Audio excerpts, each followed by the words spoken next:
Bonjour à toutes et à tous. Aujourd'hui, on est le mercredi 20 mai 2026 et notre cher ami, notre frère Matthew O est avec nous. Bienvenue à nouveau, Matt. Salut Nima, content de te voir. Matt, je vais commencer par ce qu'on a demandé à l'amiral Brad Cooper. Tu sais, à propos de l'attaque contre l'école primaire en Iran, le premier jour de la guerre. Et voici ce qu'il a dit, selon lui, pourrait être l'une des principales raisons de leur côté dans leur compréhension. Voilà ce qu'il en a dit.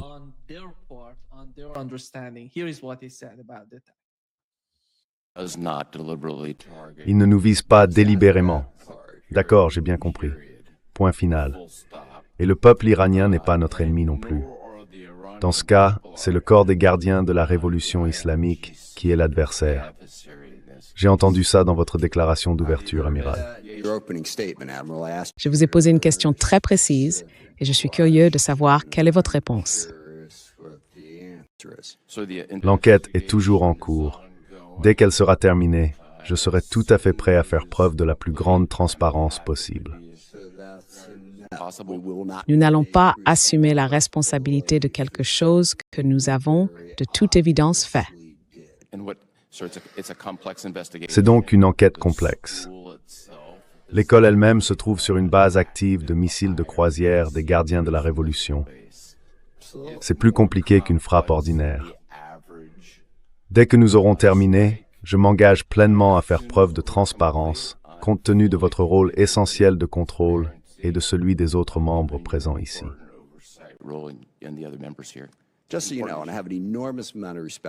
Je veux que vous sachiez que j'ai énormément de respect pour vous et énormément de respect pour le Pentagone. Mais je ne fais pas confiance à cette réponse.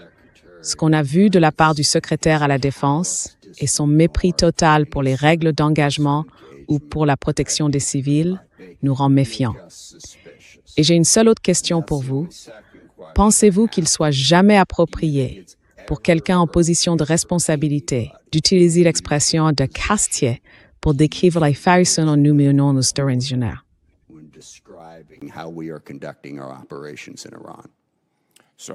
Monsieur, je pense qu'en tant que responsable militaire, il est normal que nous respections le droit des conflits armés et nos obligations constitutionnelles. Et c'est exactement ce que nous avons fait. Et vous seriez d'accord pour dire que pas de quartier, ce n'est pas conforme à la loi? Je suis d'accord. C'est notre responsabilité constitutionnelle de respecter la loi. Oui, il a dit, Matt, qu'il y avait une base de missiles sous cette école. Et voici ce que le journaliste de Sky News lui a demandé.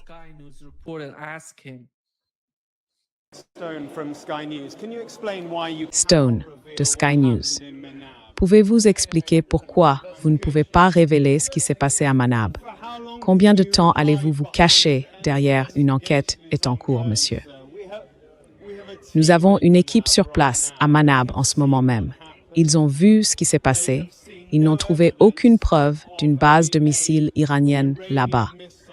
Alors combien de temps allez-vous vous abriter derrière une enquête est en cours, monsieur? Et quand est-ce que cette enquête sera terminée, amiral?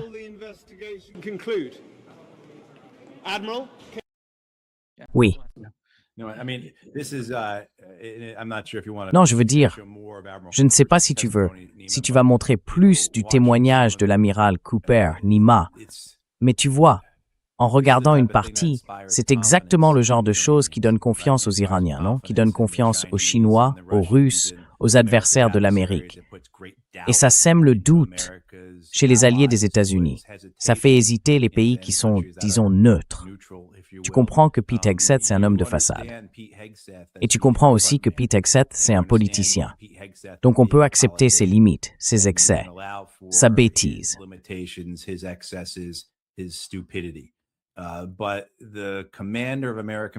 Mais le commandant des forces américaines du commandement central, le plus important des commandements de combat américains, un commandement qui, logiquement, devrait être confié au chef le plus compétent et le plus capable disponible.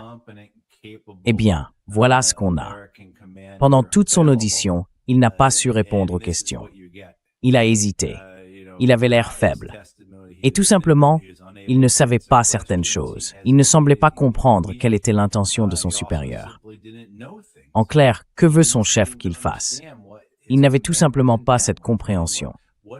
Et donc, aujourd'hui, presque 3 mois après le début de cette guerre, on se retrouve avec le chef du commandement central qui est, en gros, incapable d'expliquer pourquoi les États-Unis mènent cette guerre. Qu'est-ce qu'ils espèrent en tirer?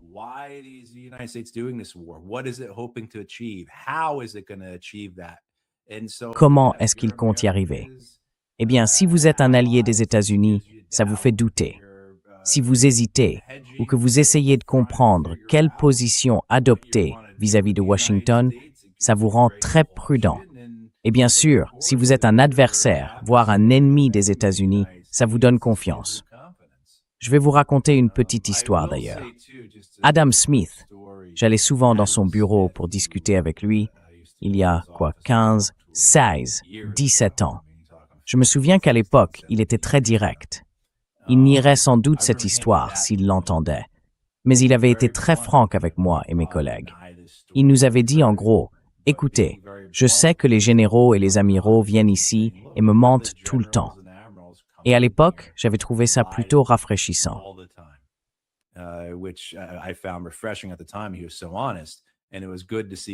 Il a été d'une franchise totale.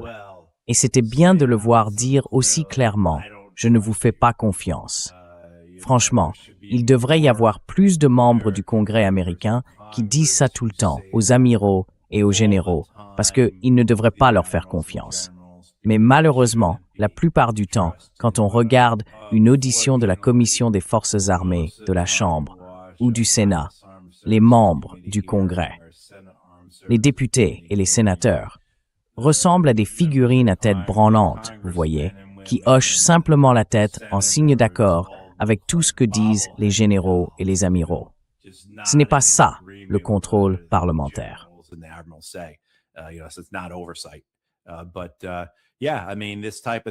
Oui, enfin, ce genre de situation, franchement. Et malheureusement, je pense que la prestation de Cooper donne l'impression qu'une guerre est plus probable. Non. Il n'y a aucune chance que ce soit une guerre longue, parce que les Américains n'en ont pas les moyens. Ils n'ont pas les stocks de munitions, leurs forces sont épuisées, leurs ressources aussi. L'armée américaine, en réalité, est assez superficielle à bien des égards. Donc non, ce ne sera pas une guerre prolongée. Ce sera encore une guerre de 4 ou 5 semaines, puis un nouveau cessez-le-feu. Mais tu vois, en regardant Cooper incapable de répondre aux questions, je me dis que c'est justement pour ça que la guerre risque de reprendre. Parce que ces gens-là, au fond, ne savent tout simplement pas quoi faire d'autre.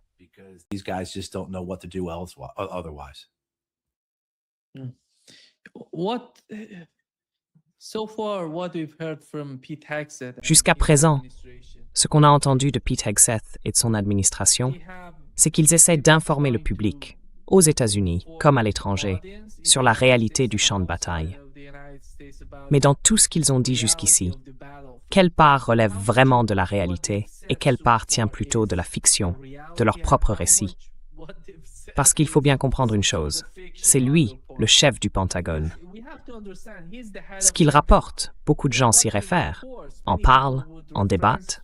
À chaque fois qu'on se réunit, on finit par discuter de ce que Pete Hegseth a dit. Alors vous, comment jugez-vous son administration jusqu'à présent?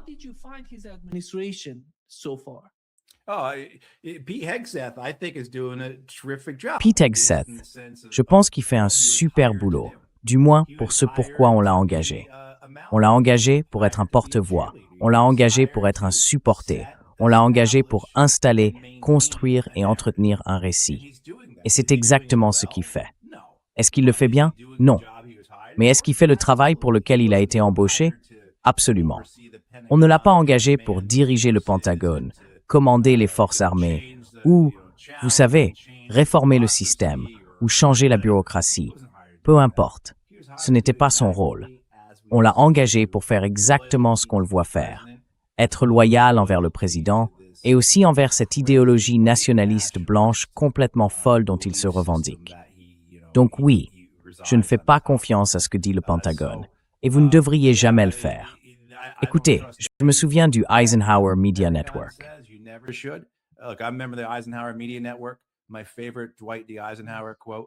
Ma citation préférée de Dwight D. Eisenhower vient d'une époque où il était assis dans le bureau ovale, et c'est son aide militaire qui a raconté cette scène.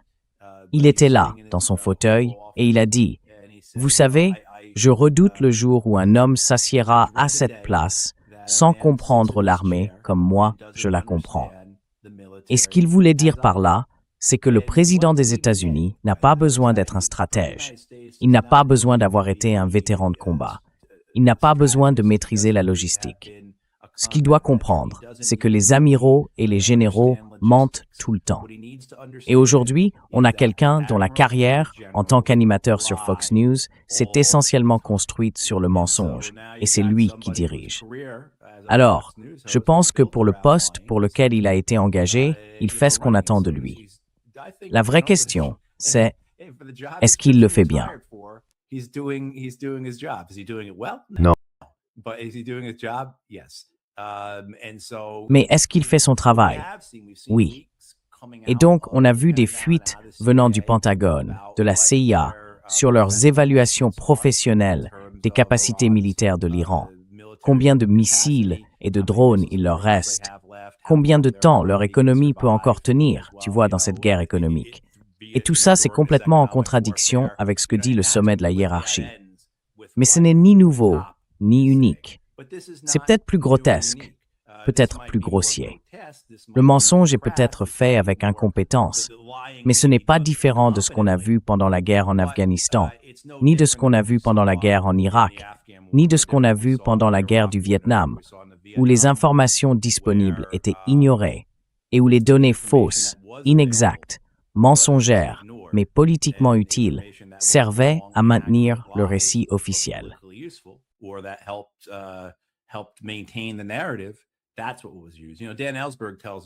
C'est ce qui a été utilisé.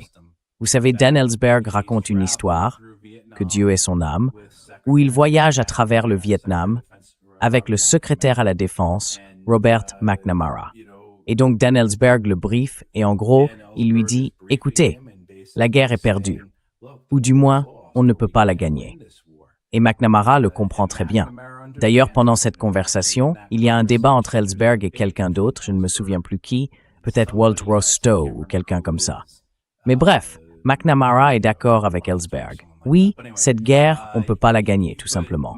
Et puis, quand ils descendent de l'avion et que toute la presse est là, les journalistes commencent à poser des questions.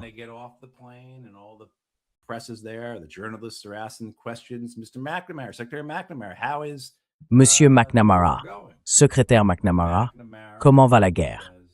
Et McNamara répond, nous sommes en train de gagner la guerre. Voilà. Donc cette idée qu'ils mentent, que les guerres et les mensonges vont toujours ensemble, c'est aussi vieux que le monde. On ne devrait pas être surpris par tout ça. Et ce qu'on voit aujourd'hui, c'est, je pense, à la fois le Pentagone et la CIA, à travers toutes ces fuites qu'on a vues ces dernières semaines, qui essayent de... D'un côté, je crois qu'il y a là-bas des hommes et des femmes qui veulent vraiment éviter que les États-Unis entrent en guerre, parce qu'ils savent que c'est une guerre impossible à gagner. Une guerre que les États-Unis sont en train de perdre. Une guerre qui aggrave la situation pour l'Empire américain.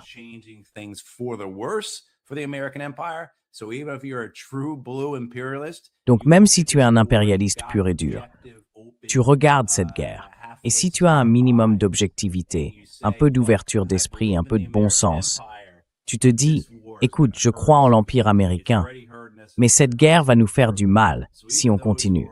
Elle nous fait déjà du mal, et ça va empirer. Alors même ceux qui sont attachés à l'Empire finissent par dire « cette guerre n'est pas dans notre intérêt, il faut qu'on en sorte ». Mais il y a aussi, je pense, beaucoup de ces fuites qui ont été publiées parce que le Pentagone, la CIA, différentes institutions et pas mal de gens à Washington essayent de se couvrir. Tu vois, ils veulent pouvoir dire, quand les reproches tomberont, « Regardez, moi j'avais dit que ça ne marcherait pas » ou « j'avais dit que ça ne marchait pas ». Ne me blâmez pas. Je pense qu'il y a déjà beaucoup de ça. beaucoup de gens qui se positionnent pour éviter d'être accusés quand tout ça sera enfin terminé, tu vois, quand il faudra rendre des comptes. Ça arrive.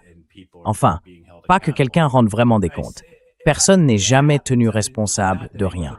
L'Irak, personne. L'Afghanistan, personne. La Libye, personne non plus. Le Vietnam, pareil. Abu Ghraib, Guantanamo, tu vois ce que je veux dire?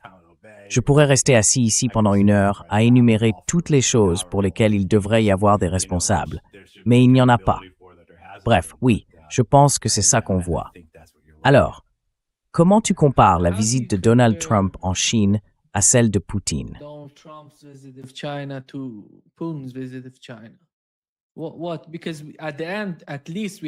Comment? Parce qu'au final, au moins, on avait cette sorte de différence. Eux, ils avaient une déclaration commune, les deux partis, Poutine et Xi. Mais avec Donald Trump, on n'avait pas ça. On avait la déclaration de la Maison-Blanche, et puis une sorte de communiqué à la chinoise, publié en Chine. Je ne connais pas très bien leur texte, mais il n'y avait pas de déclaration conjointe entre les deux partis. Aujourd'hui, on a ça avec la Russie et la Chine. Et Donald Trump a dit qu'il pensait que la façon dont la Chine l'avait accueilli était bien meilleure que celle réservée à Vladimir Poutine. Mais moi, je ne vois pas vraiment de différence. Non.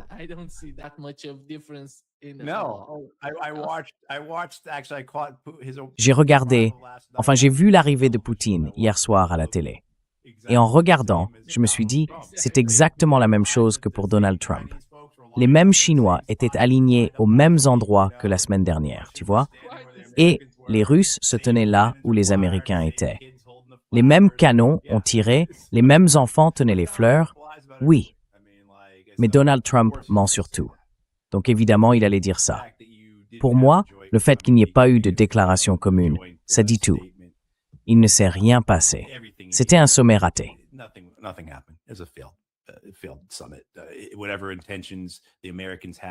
Quelles qu'aient été les intentions des Américains en arrivant? Je pense que ce sommet a été organisé avec l'idée que les États-Unis viendraient en position de force. Les États-Unis arriveraient, en quelque sorte, comme ceux qui ont établi la paix à Gaza.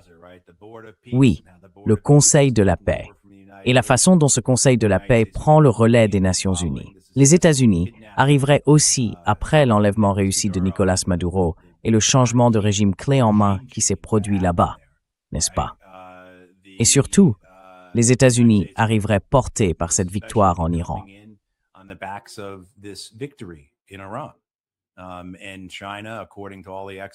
Et la Chine, d'après tous les experts à Washington, tu sais, ceux des commissions du Congrès, des think tanks, les commentateurs à la télé, eh bien la Chine serait aujourd'hui incroyablement affaiblie.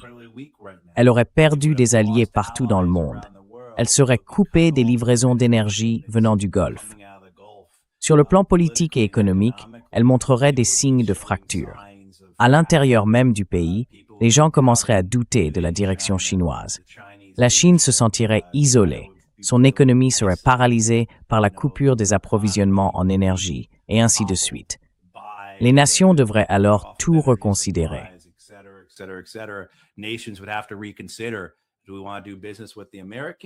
Est-ce qu'on veut faire affaire avec les Américains ou avec les Chinois? L'étoile montante chinoise semble perdre de son éclat.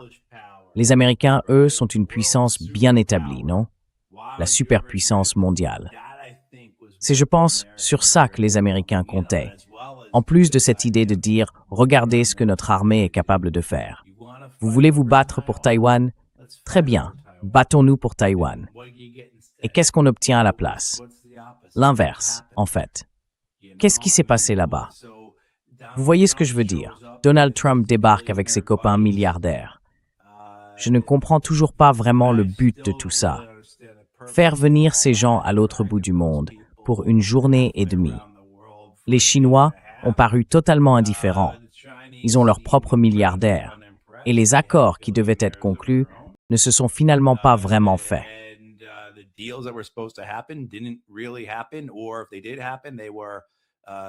Ou alors, si ces choses ont bien eu lieu, elles ont été bien moindres que prévu.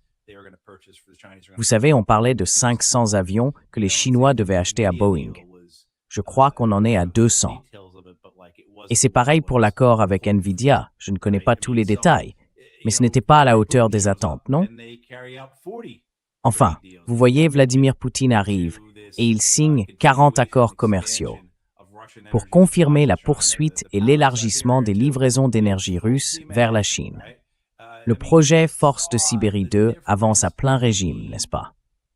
On voit bien la différence entre la Russie, pas seulement dans la relation, mais dans les faits, dans la réalité, dans ce qui en ressort, et les États-Unis.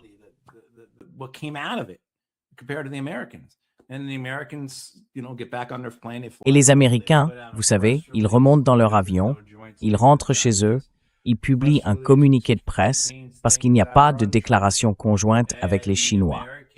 Un communiqué qui contient des choses fausses. Les Américains affirment que les Chinois disent que les Iraniens ne peuvent pas avoir d'armes nucléaires et que les Iraniens doivent ouvrir le détroit d'Ormuz. Les Chinois, eux, ne disent absolument rien sur cette guerre, ni sur l'Iran, ni sur le détroit d'Ormuz. Mais au lieu de publier un communiqué avec seulement leur propre vision irréaliste de ce qui s'est passé, une vision fausse, irréaliste, presque fantaisiste, les Chinois, eux, font passer 30 navires par le détroit d'Ormuz. Je veux dire, je pense que c'est encore un autre point. Enfin, c'est ce que le monde voit, je crois. Je pense que le monde voit bien que quand on parle de Pékin, de Moscou, même de Delhi ou encore aujourd'hui d'Islamabad, et bien sûr de Téhéran, on parle de pays qui font ce qu'ils disent. Des pays dont les paroles ont du poids, qui ne se contentent pas de publier des communiqués pour influencer l'opinion mondiale. Ils agissent pour que le monde comprenne leur position. Et franchement, ils ne se préoccupent pas de moi. Donc je pense qu'il y a beaucoup à dire là-dessus. L'autre chose que je voudrais ajouter, c'est qu'on a vu Arachi arriver, puis Trump, puis Poutine. Autrement dit, l'attention du monde est tournée vers la Chine. Et moi, je suis ici, en Caroline du Nord.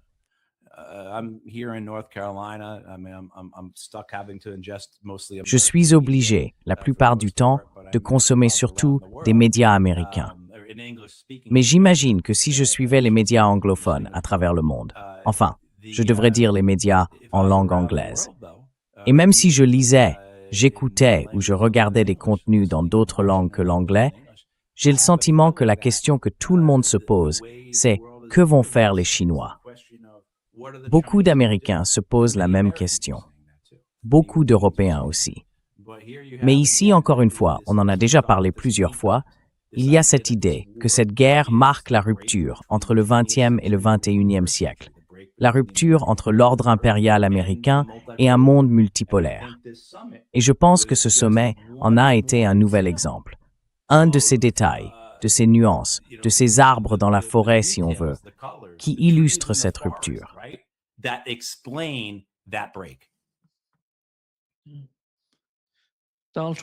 Donald Trump dit qu'en ce moment, j'ai 99% de soutien en Israël. Je pourrais me présenter comme Premier ministre.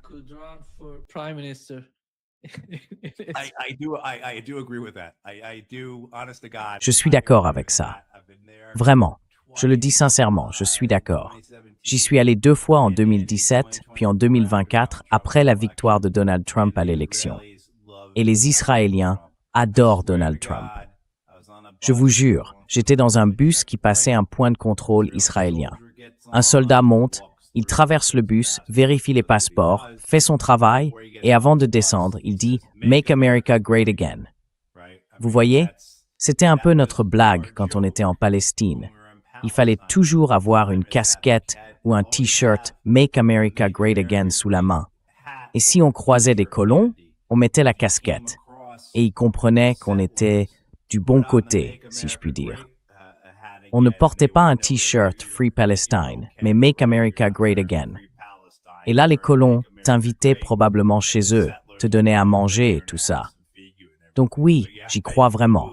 Je pense que si Donald Trump se présentait en Israël, il serait Premier ministre.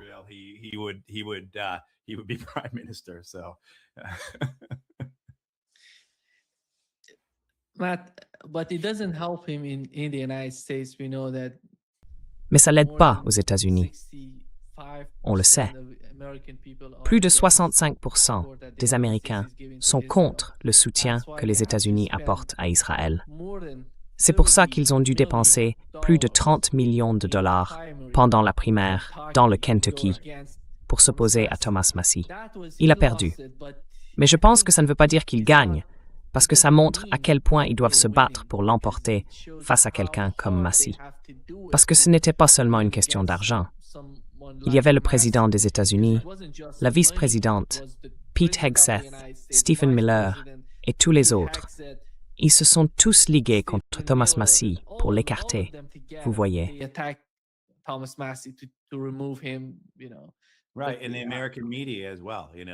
Exactement. Et les médias américains aussi. Vous savez, presque toutes les questions posées à Massie, c'était du genre « Pourquoi êtes-vous antisémite ?» venant des médias américains. Donc oui, clairement, ça montre qu'ils ont peur. Et ça montre aussi la réalité de la politique américaine, la réalité de notre système électoral ici, et la façon dont il peut être contrôlé par l'argent. Dans les élections américaines, dans 95% des cas, la personne qui dépense le plus d'argent gagne. C'est comme ça que ça fonctionne ici. Et puis, il y a la réalité de Donald Trump, qui s'appuie sur un culte de la personnalité pour obtenir les résultats qu'il veut. Et je pense que c'est la leçon que les démocrates vont retenir pour la suite.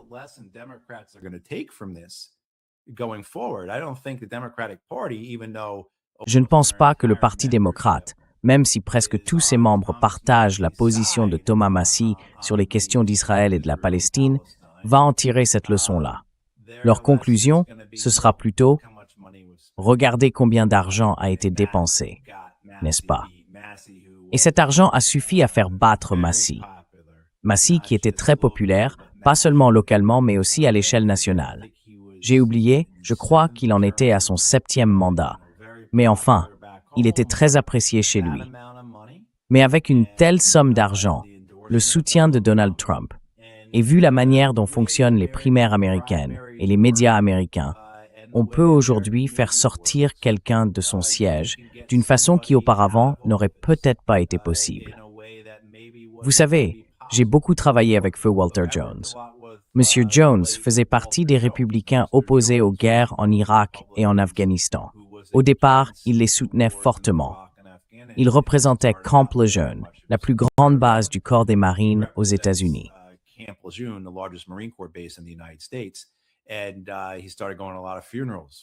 Il a commencé à assister à beaucoup d'enterrements de marines et de marins tués en Irak. Et là, il a eu une sorte de révélation. À quoi tout ça sert-il? Puis il a compris que cette guerre reposait sur des mensonges. À partir de ce moment-là, il s'est opposé aux guerres jusqu'à la fin de sa vie. Et le Parti républicain l'a détesté pour ça. John Boehner, le président de la Chambre, détestait Walter Jones. À chaque élection, ils ont essayé de le faire tomber. Ils l'ont affronté dans les primaires, mais ils n'avaient pas l'argent que le lobby israélien peut mobiliser.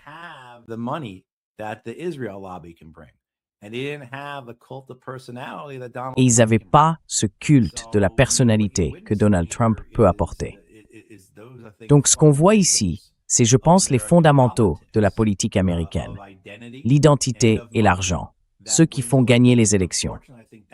Et malheureusement, je pense que c'est ce que les démocrates vont retenir de tout ça. Ils vont se dire, il nous faut une sorte de figure, une identité un peu comme celle de Donald Trump. Pas la même, pas le même discours d'arnaqueur, right? Pas l'animateur de télé, mais quelqu'un avec qui les gens s'identifient à travers la télévision. Pas à travers le fond, mais à travers, disons, les codes, les catégories démographiques, ce genre de choses. Et puis, il y a aussi autre chose. On ne peut pas aller à l'encontre du lobby pro-israélien ici.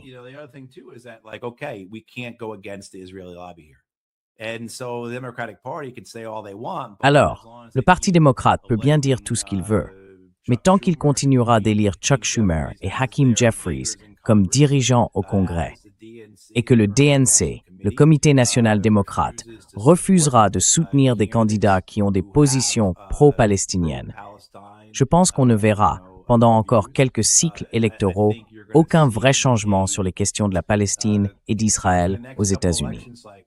Mais je pense que ça finira par se fissurer. Et d'ici 2 ou 3 cycles, vers 2032, 2034, on verra un tournant au sein du Parti démocrate.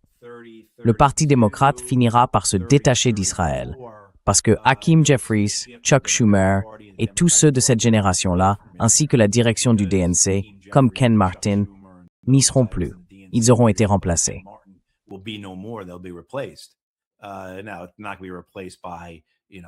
Alors, ils ne seront pas remplacés par, vous savez, des gens intègres ou des personnes vraiment engagées à soutenir les familles de travailleurs à travers les États-Unis, attachés à des principes progressistes.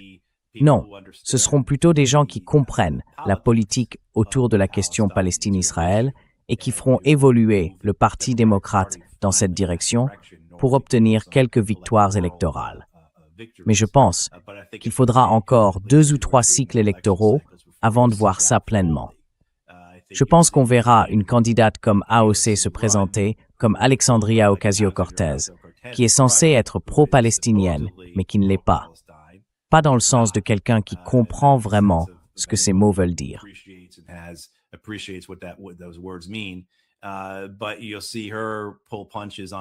Mais tu verras qu'elle va y aller doucement sur ce sujet, qu'elle va essayer de ménager un peu. Mais je pense que d'ici 2032, peut-être 2036, lors des élections présidentielles, on verra des candidats démocrates ouvertement antisionistes. Et la majorité du groupe démocrate au Congrès sera antisioniste aussi. Mais tant qu'on n'en est pas encore à ce point-là, tant que l'avantage électoral n'est pas évident, en gros, tant que les démocrates les plus âgés n'auront pas disparu, le Parti démocrate restera engagé envers Israël, même si c'est en contradiction flagrante avec ce que le parti croit vraiment. Et puis c'est aussi un parti qui croit en l'assurance santé universelle, qui croit en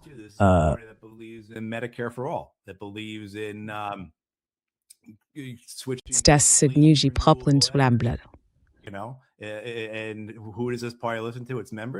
Et à qui ce parti prête-t-il vraiment l'oreille?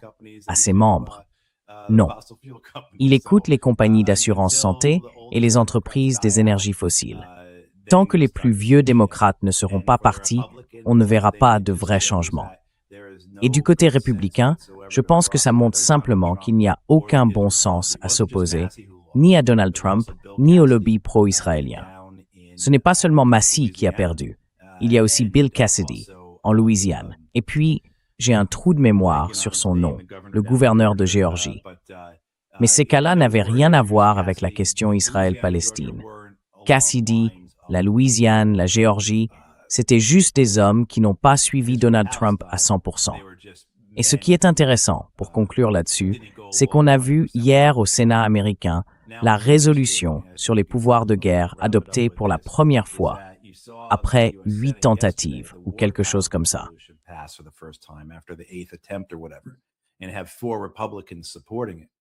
Et il y avait 4 républicains qui l'ont soutenu. L'un d'eux, c'était Bill Cassidy, le sénateur sortant de Louisiane, qui a perdu sa primaire mardi. Et vous savez, c'est intéressant. Lors des 7 votes sur la résolution sur les pouvoirs de guerre avant l'élection, il a toujours voté en faveur de cette guerre, donc en faveur d'Israël.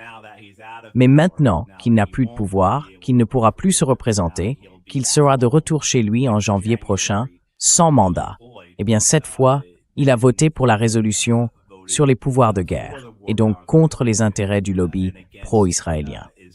J'ai trouvé que c'était un exemple assez frappant de la réalité du fonctionnement du système politique américain. Il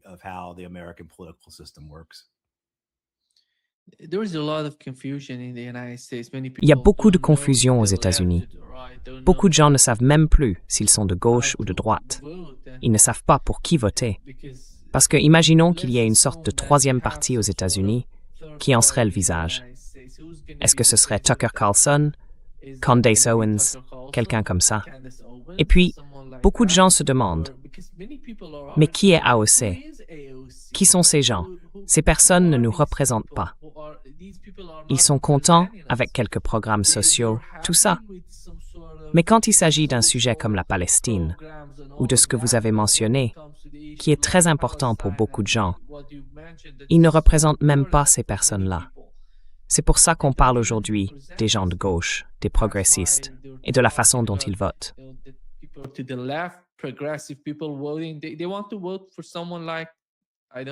Ils veulent voter pour quelqu'un comme, je sais pas, Tucker Carlson ou Candace Owens.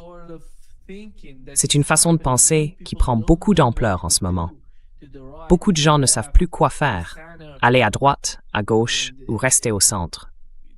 Ils regardent Tucker Carlson et Candace Owens, et ces gens-là ne sont pas contents de Donald Trump ni de son administration. Ils sont totalement opposés à ce que fait Donald Trump au Moyen-Orient, et ils critiquent Israël pour ce qu'ils font à Gaza, au Liban et dans la région. Et de l'autre côté, ils ne voient rien de comparable venant d'AOC et de son camp. Même Bernie Sanders, bon, il s'améliore un peu ces derniers temps. Mais tu te souviens au début, il n'avait rien dit. Il n'avait pas parlé de génocide. Il n'avait rien mentionné de tout ça.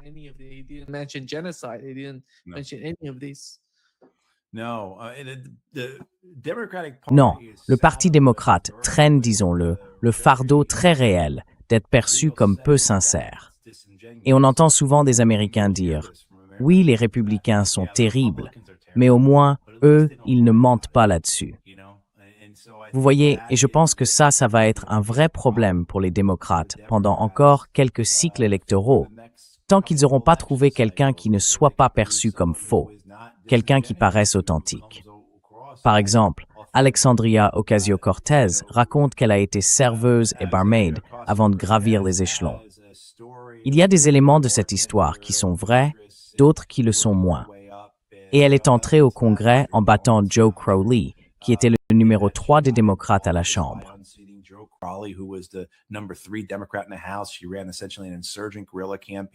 Elle a mené, en gros, une campagne un peu comme une guérilla politique. Vous savez, il y a une part de vrai là-dedans et une part qui ne l'est pas. Elle était aussi soutenue par les Justice Democrats, avec pas mal d'argent et beaucoup d'aide derrière elle. Et vous voyez, elle est arrivée au Congrès avec cette idée qu'elle allait défendre les familles de travailleurs, qu'elle allait être la voix de la classe moyenne et de la classe ouvrière. Quand on vit aux États-Unis, on sait que 65% des familles américaines vivent d'un chèque de paie à l'autre. Alors à ce stade, quelle est vraiment la différence entre la classe ouvrière et la classe moyenne? Je sais qu'il y en a une, ne vous méprenez pas.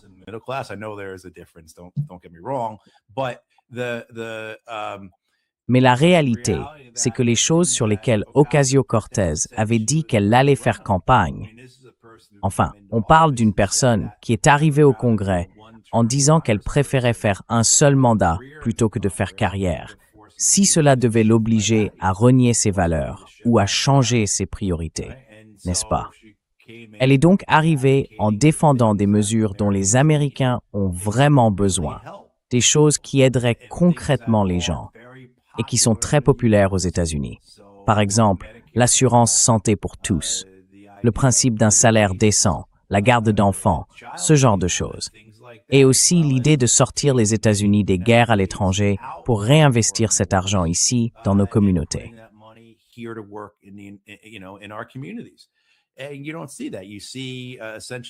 Et ça, on ne le voit pas. On voit en gros un abandon presque immédiat de ses positions sur l'assurance santé pour tous, de son engagement à défendre ce projet. Et puis, les énergies propres et renouvelables. Je ne crois pas qu'elle en parle vraiment. Les questions de salaire décent, d'augmentation du salaire minimum. Joe Biden y était fermement opposé. En fait, toutes ces choses qui étaient censées faire partie de son programme, celui sur lequel elle a été élue en 2018, qui avait trouvé un vrai écho chez les Américains et qui pourrait vraiment changer la vie des gens, surtout maintenant, alors que l'économie américaine est dans une situation très fragile, eh bien, elle n'a tout simplement pas donné suite.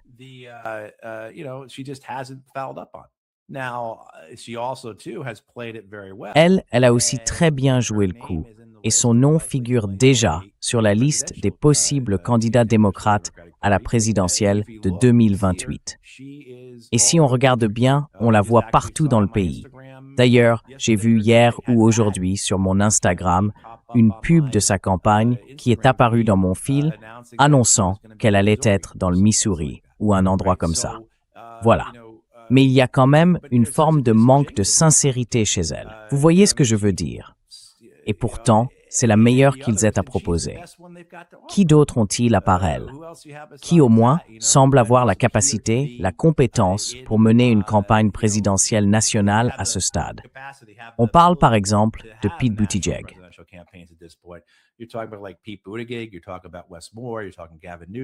Tu parles de Wes Moore. Tu parles de Gavin Newsom, de Gretchen Whitmer, de J.B. Pritzker, de Shapiro, en Pennsylvanie. Enfin bref, les uns après les autres. C'est soit des démocrates pur jus, très corporate, sans détour, soit des démocrates du même genre qui essayent juste de se faire passer pour des progressistes. Ah, et Kamala Harris. Comment j'ai pu l'oublier? Elle va se présenter, tout va aller pour le mieux, n'est-ce pas? Vraiment, tout ira bien, tu vois? Mais bon, si t'es un électeur moyen, que t'es pas du genre vote bleu, quoi qu'il arrive, que ton identité n'est pas liée au Parti démocrate, que tu veux juste que ce pays aille mieux, et que tu regardes ces charlatans, ces imposteurs, ces faux-semblants que le Parti démocrate met en avant, ces gens qui vont te jeter des miettes par terre en te disant que c'est du gâteau, eh bien forcément, tu te dis, au moins, les républicains, eux, me disent clairement ce qu'ils vont faire.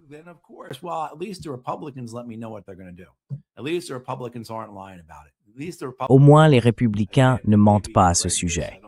Au moins, eux, encore une fois, ils peuvent être horribles. Je ne suis pas d'accord avec eux, mais ils ne me donnent pas la nausée quand je dois m'asseoir et écouter leur hypocrisie, leur absurdité, leurs mensonges. Alors, ta question sur qui va combler ce vide, je pense que c'est intéressant, ce qu'on dit à propos de Tucker Carlson. Je n'ai aucune idée s'il a envie de se présenter ou quoi que ce soit, mais j'ai vu passer sur X des discussions à son sujet. Et puis, il y a la podcasteuse Brianna Joy Gray, que je considère comme la meilleure commentatrice politique aux États-Unis.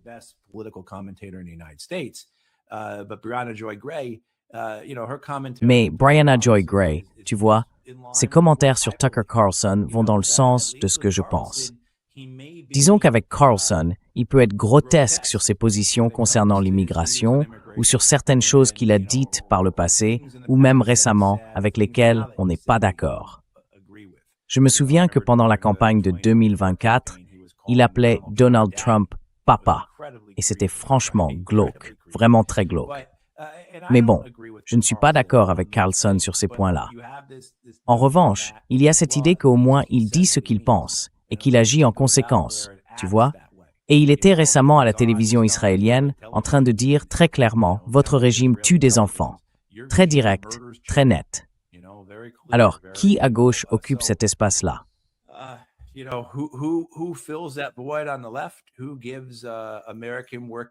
Qui offre aux familles américaines de la classe ouvrière une option vraiment populiste? Qui leur donne une chance de voir leurs vraies préoccupations prises en compte lors de l'élection de 2028?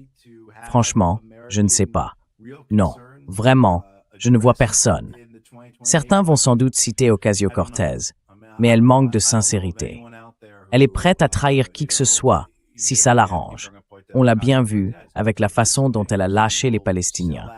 Et quand, lors de la Convention nationale de 2024, elle a déclaré que Kamala Harris travaillait sans relâche pour un cessez-le-feu.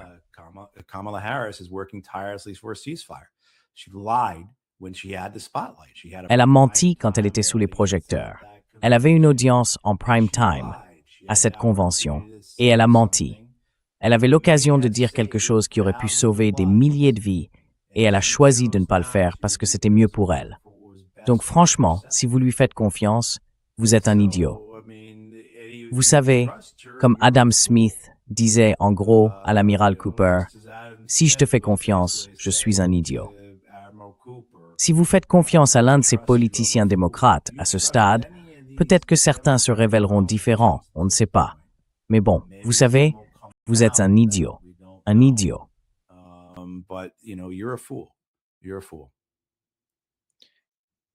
Matt,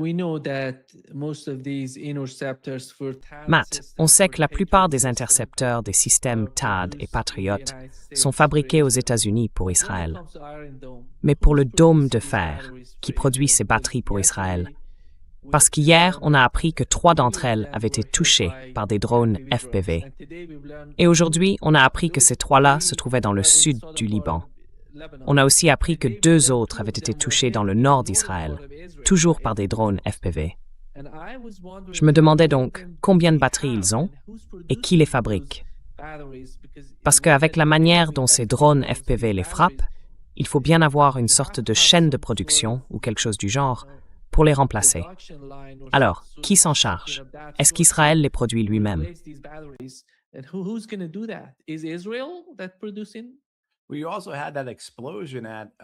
Eh bien, il y a aussi eu cette explosion dans une des installations israéliennes. Le nom m'échappe. Tomer, oui, Tomer. Il y a eu cette explosion. Et ils ne fabriquent pas de composants, ou en tout cas, ils ne sont pas impliqués dans le dôme de fer. Je crois qu'ils travaillent sur le missile Arrow, mais aussi sur un autre système de missiles. Ils fabriquent les moteurs, si je me souviens bien. Donc la question, c'est de savoir à quel point les dégâts ont été importants, surtout qu'ils essaient de produire autant d'armes que possible. Et avec le dôme de fer, quand on voit qu'autant de missiles sont interceptés, l'idée, c'est que vos systèmes de défense aérienne doivent être protégés. En gros, rien ne devrait être plus protégé que vos systèmes de défense aérienne.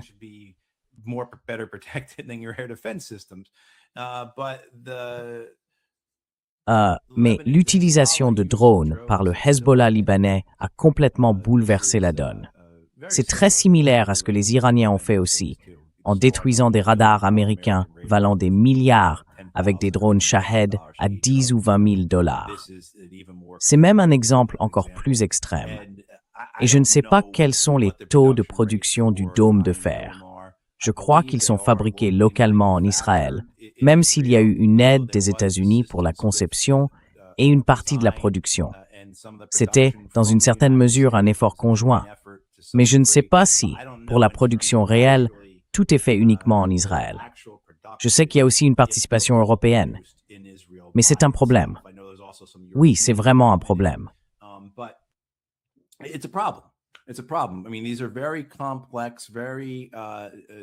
Je veux dire, ce sont des armes et des munitions très complexes, très sophistiquées, difficiles à produire et qui dépendent énormément de minéraux critiques. C'est pour ça qu'il serait si facile, surtout pour les Chinois, de mettre fin à cette guerre. Il leur suffirait de bloquer les livraisons de minéraux, de métaux ou d'aimants essentiels. Mais ça pose un vrai problème, un vrai défi pour les Israéliens et par extension pour les Américains. En fait, ils affrontent un ennemi qui a atteint le même niveau de domination que les États-Unis dans la guerre moderne depuis des décennies. Dans les années 70, il y a eu une révolution dans les affaires militaires, et l'un des aspects majeurs, c'était justement la création d'armes de haute technologie qui donnaient aux Américains un avantage sur leurs adversaires, n'est-ce pas?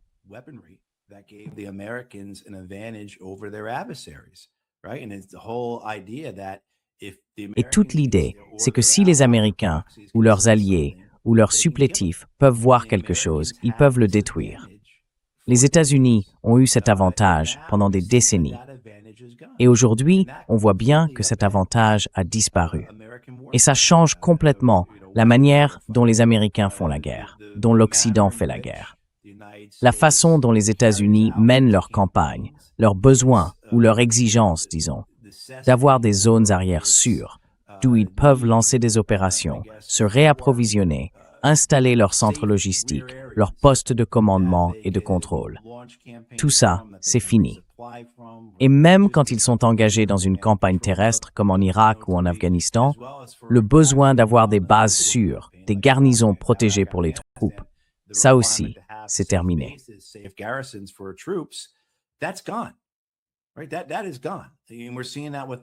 C'est fini.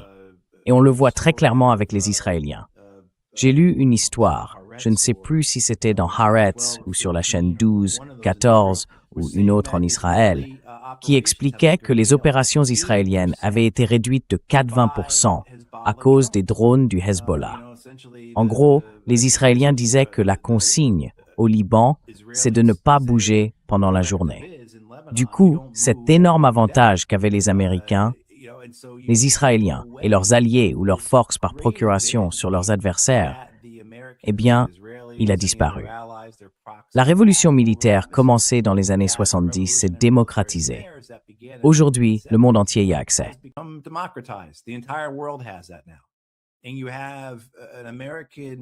Et vous avez une doctrine de combat américaine, une culture, une manière d'organiser les forces, de les équiper, qui repose entièrement sur cette domination américaine en matière de surveillance et de ciblage de précision.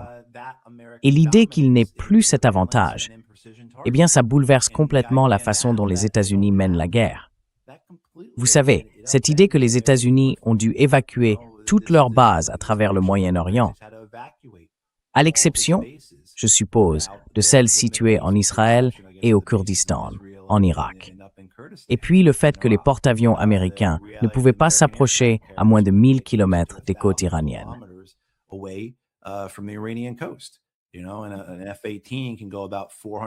Un F-18 peut parcourir environ 4 à 500 km avec une charge de combat complète, non? Enfin, tout ça. Et puis il y a la réalité de ce que vivent les Israéliens au Liban face à ces drones FPV du Hezbollah. Ils ne frappent pas seulement les unités de combat en première ligne.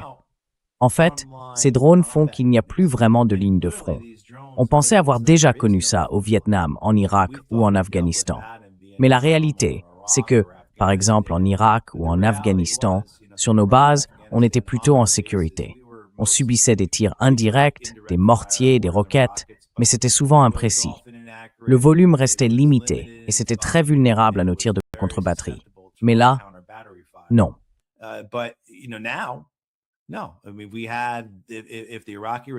Je veux dire, si la résistance irakienne ou la résistance afghane avait eu ce genre de drone, à la fois pour la surveillance et pour l'attaque, les occupations américaines, auxquelles j'ai moi-même participé en Irak comme en Afghanistan, auraient été intenables.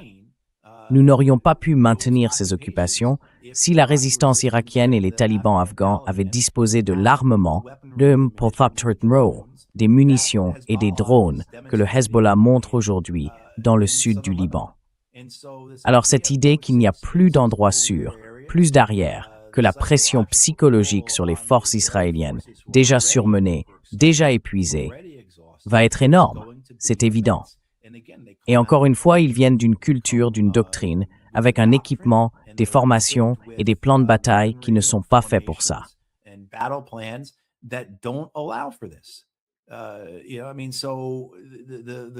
Tu vois, ce qu'on observe avec ces drones FPV, et pour rebondir sur ton point à propos du dôme de fer, waouh, c'est incroyable.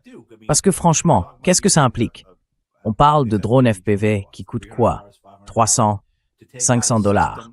Et ils arrivent à neutraliser un système qui fait partie intégrante de la stratégie israélienne.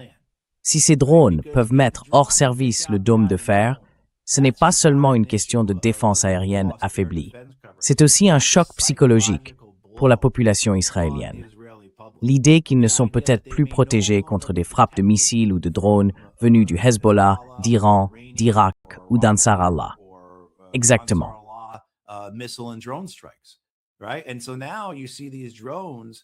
Et donc maintenant, on voit ces drones, et c'est exactement ce qu'on cherche à obtenir avec n'importe quel système d'armes. C'est là qu'on observe un vrai changement dans la manière de faire la guerre. Et encore une fois, on en parle à chaque fois. C'est le 20e siècle contre le 21e. En gros, vous avez un équipement bon marché, une arme très peu coûteuse, 300, 500 $, peu importe, qui demande très peu de formation, qui fait à la fois de la surveillance et de l'attaque, et qui enregistre tout. Donc ça vous donne la preuve de ce que vous avez fait. Parce que j'ai vu ça. Vous lisez un rapport disant qu'ils ont détruit un dôme de fer. Bon, peut-être que oui, peut-être que non. Et puis vous voyez la vidéo.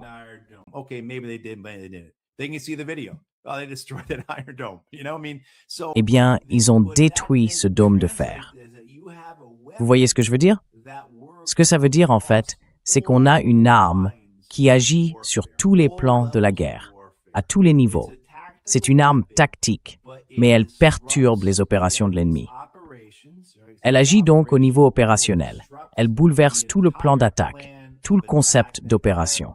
Encore une fois, les Israéliens disent qu'ils ne peuvent pas opérer en plein jour à cause des drones. Donc, sur le plan opérationnel, c'est impressionnant.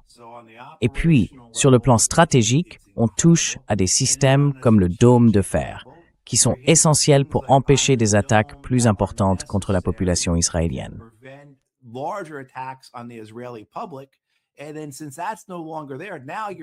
Et donc, puisque cet élément n'existe plus, on passe maintenant à un niveau politique de la guerre, tu vois, où l'on agit directement sur le moral de l'ennemi, sur sa volonté, sur le soutien de son opinion publique à la guerre.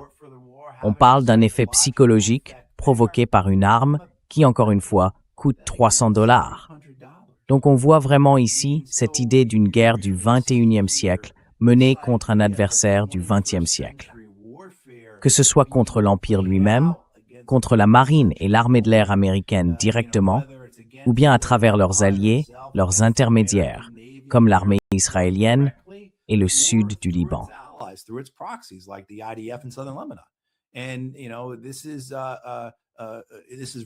Et vous savez, c'est révolutionnaire.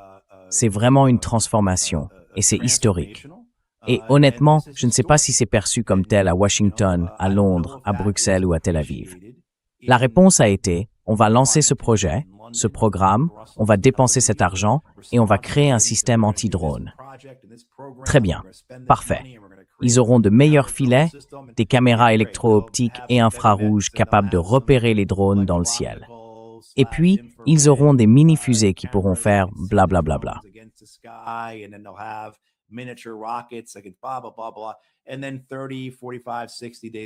Et puis 30, 45, 60 jours plus tard, le Hezbollah répondra à ces contre-mesures par les siennes, vous voyez, leurs propres contre-mesures. Et ainsi de suite, n'est-ce pas? Mais vous savez, c'est quelque chose de révolutionnaire ici. Et c'est pour ça que le plan israélien de conquête du sud du Liban doit être considéré comme incertain, tout comme plus largement les guerres de l'Empire américain à travers le monde. Comme je le disais l'autre jour, si on regarde les choses sous cet angle, surtout à travers ce que mènent les Iraniens et le Hezbollah dans ce conflit, eh bien ce modèle pourrait se reproduire ailleurs dans le monde. Donc oui, des jours difficiles ou des temps difficiles s'annoncent pour l'Empire américain.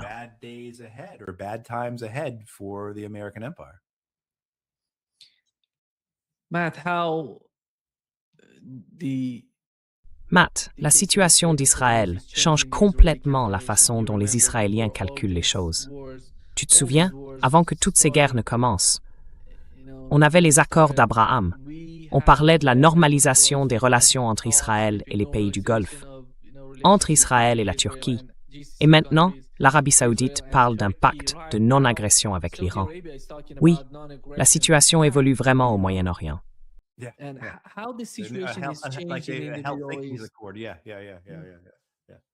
Oui.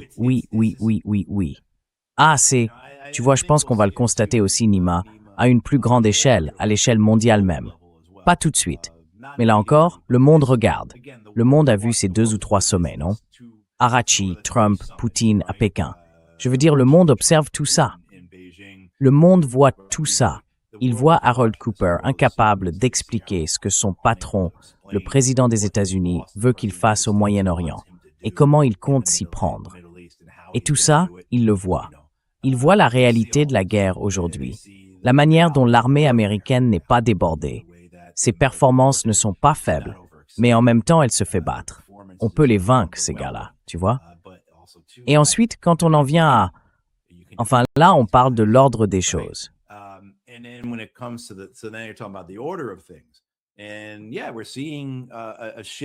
Oui, on voit des alliances qui bougent, ou même la création de nouvelles alliances, de nouvelles relations, si on veut les appeler comme ça, au Moyen-Orient, qui n'étaient pas aussi claires qu'avant. Avant le début de cette guerre, on parlait déjà d'un axe Pakistan, Arabie saoudite, Turquie, Égypte, qui commençait à se former. Et clairement, il y a eu cet accord entre les Pakistanais et les Saoudiens. Ils ont signé un deal.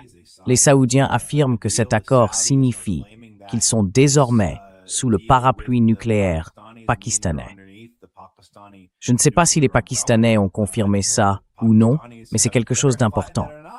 Et puis, la semaine dernière, on a aussi vu les Pakistanais envoyer une escadrille de leurs avions de chasse, les JF-17, des appareils construits par les Chinois et que les Pakistanais auraient utilisés, d'après ce qu'on sait, avec pas mal de succès contre les Indiens il y a un an.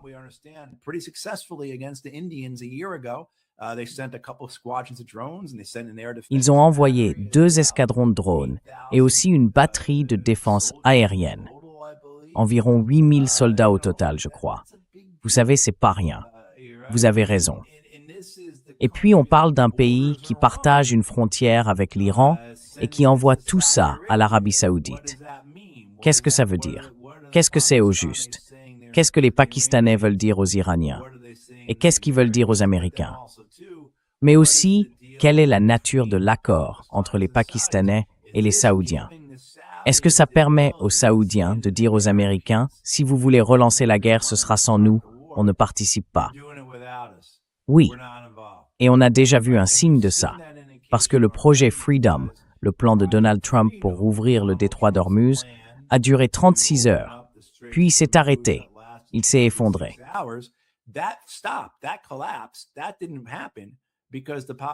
Ça ne s'est pas fait parce que les Saoudiens et les Koweïtiens ont dit « Vous ne pouvez pas utiliser notre espace aérien, vous ne pouvez pas utiliser nos bases pour le projet Freedom. » Tu vois, il y a 3 mois à peine, on aurait pensé que c'était impensable. On se serait dit « Jamais les Saoudiens ou les Koweïtiens ne nous diraient non. » Et pourtant, ils l'ont fait. Et si le projet Freedom n'a pas redémarré? Enfin, il y a sans doute plusieurs raisons. Mais l'une d'entre elles, c'est que les Saoudiens et les Koweïtiens diraient encore non. Alors, est-ce qu'on est en train de voir les Saoudiens se détacher de l'alliance américaine? Oui, en quelque sorte, sortir de l'empire américain.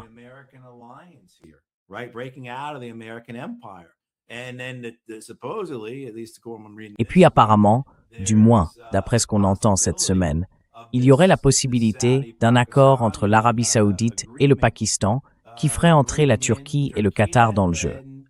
Oui, c'est ça. Donc on aurait cette alliance, ce bloc formé par les Pakistanais, les Saoudiens, les Turcs et les Qataris. C'est quand même assez impressionnant. On parle de 2 pays avec des armées très importantes et très compétentes, la Turquie et le Pakistan, associés à 2 pays extrêmement riches. Donc oui, il y a là la possibilité que ce bloc devienne non pas seulement une puissance régionale, mais une présence mondiale, d'une certaine manière. Tout à fait. Je ne pense pas qu'ils vont construire une flotte, une sorte de grande flotte mondiale, et faire le tour du globe, mais quand même.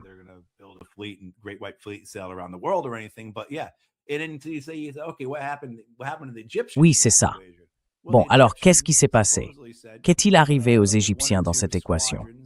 Eh bien, les Égyptiens auraient envoyé 1 ou 2 escadrilles de leurs avions aux Émiratis. Et comme on l'a vu avec la relation entre le Pakistan et l'Arabie Saoudite, on voit aussi cette relation entre Israël et les Émirats. Et bien sûr, il y a la proximité avec Israël, la longue relation désormais entre les Égyptiens et les Israéliens, qui collaborent étroitement. Vous savez, le fait qu'il y ait le dictateur Sisi au pouvoir, et la manière dont les Émiratis se perçoivent eux-mêmes, en s'émancipant du cadre du Golfe pour devenir un leader, une puissance dominante, et en voyant leur avenir à travers les Israéliens et les Américains.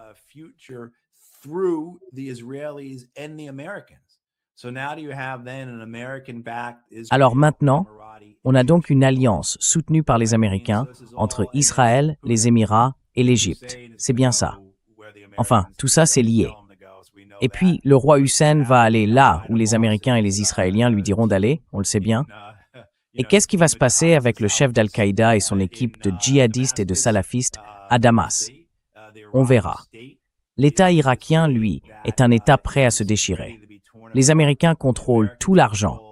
Les Iraniens ont une influence politique sérieuse. C'est un pays qui ne s'est jamais remis des guerres américaines, de l'invasion et de l'occupation.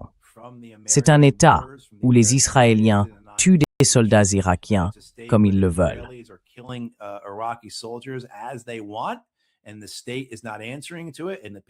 Et l'État ne réagit pas.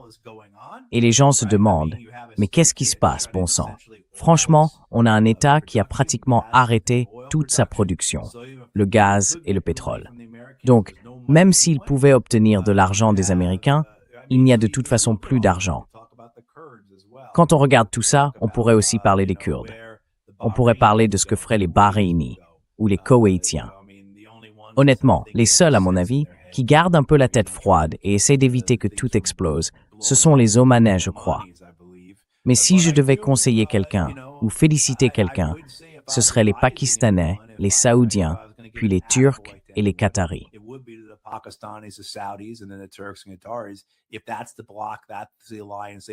Si c'est bien ce bloc-là, cette alliance qu'ils forment, d'après ce que j'en comprends, peut-être que je me trompe complètement.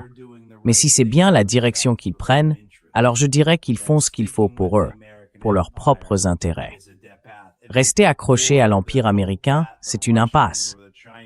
Et puis espérer que les Russes, les Chinois ou d'autres deviennent vos meilleurs amis, qu'ils soient de votre côté, et tout ça. Non, moi non plus. Je ne leur ferai pas confiance. Alors vous voyez, où est-ce que ça laisse l'Iran dans tout ça? Et maintenant, cette idée, comme vous l'avez évoquée, d'une détente qu'on a déjà connue par le passé.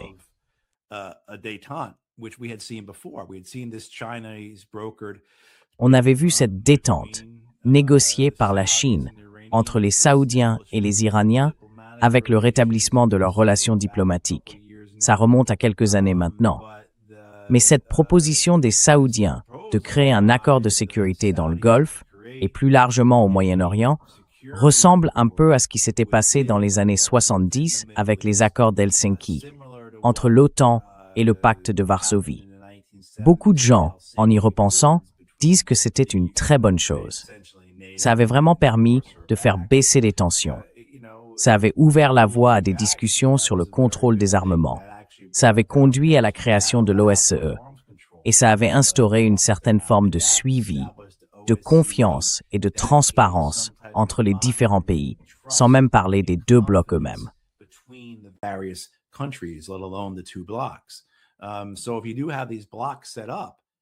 Donc si ces blocs se mettent vraiment en place, alors quelque chose comme un accord d'Helsinki pour le Moyen-Orient serait clairement nécessaire.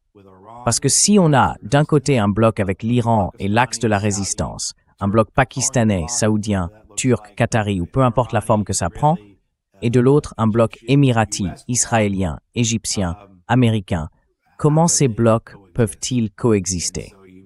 Il faudrait, je pense, un mécanisme, un moyen d'instaurer un minimum de confiance, de communication entre eux. On verra bien. Peut-être que tout ça, c'est juste de la spéculation, peut-être même un peu de fantasme, mais on voit bien que ce réagencement est en train de se produire. Et je pense que l'idée des États-Unis présents dans le Golfe Persique et au Moyen-Orient, comme avant, ça, c'est terminé. On va plutôt voir un recentrage vers les Émirats, l'Égypte, la Jordanie et Israël. C'est là que les Américains seront désormais basés. Oui, merci beaucoup Matthew d'être avec nous aujourd'hui. Toujours un vrai plaisir. Très bien, merci Nima. Et encore une fois, Nima est toujours trop modeste pour le dire lui-même. Alors, mettez un j'aime, abonnez-vous, partagez ça autour de vous, aidez à faire grandir le projet. Oui, aidez à le faire grandir. Tu approches du demi-million maintenant, non? Oui, tu t'en approches. C'est génial. Oui, d'accord. Eh bien, merci Nima. Merci beaucoup Matthew.